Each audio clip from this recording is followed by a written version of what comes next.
Bonjour, nous sommes le lundi 9 février 2026 et je vous propose un tout petit extrait d'une interview de Sergueï Lavrov qui en dit long sur la manière dont ils observent notre monde, ces gens.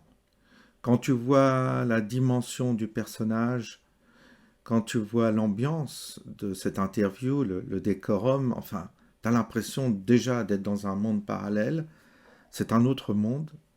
Et d'autre part, tu vois que ces gens-là ont une autre dimension que nos élites politiques totalement, comment dire, phagocytées, je ne sais pas comment dire, corrompues, mais pas que ça.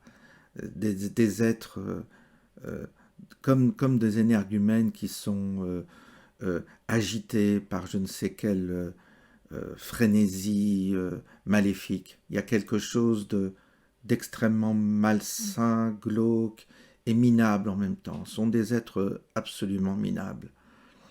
Et quand tu vois la dimension de ce personnage, Lavrov, tu dis, waouh, ça, ça saute aux yeux, tu vois. La morphologie, ça saute aux yeux.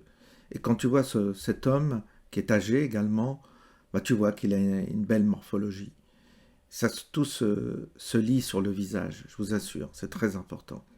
On va écouter ce court extrait, vous allez voir, c'est grâce à mon logiciel de traduction que j'ai pu obtenir cette traduction qui est de qualité, hein, parce que c'est pas évident à obtenir un tel résultat.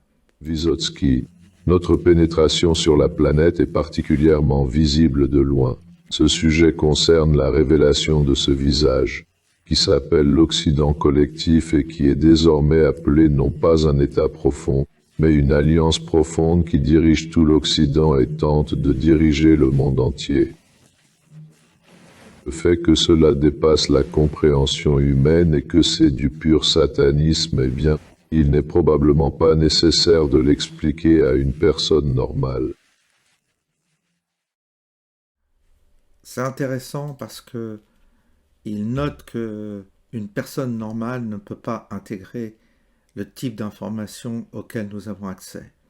C'est pour ça qu'il dit, en quelque sorte, il faut préserver les gens normaux de ces révélations qui dépassent l'entendement et qui peuvent même nous entraîner dans une spirale nous-mêmes, comment dire, de désespoir total, quoi.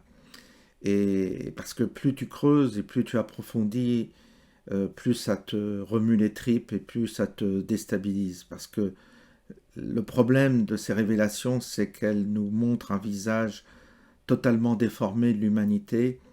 Ce sont des monstres et ces monstres-là finissent par atteindre notre équilibre à travers leur propre délire satanique, tous les délires qu'ils ont pu faire, ça va trop loin. Et toutes les oreilles ne sont pas capables d'entendre ce genre de révélation. C'est, je crois, l'esprit de son propos. Je vous souhaite une bonne journée et je vous dis à bientôt.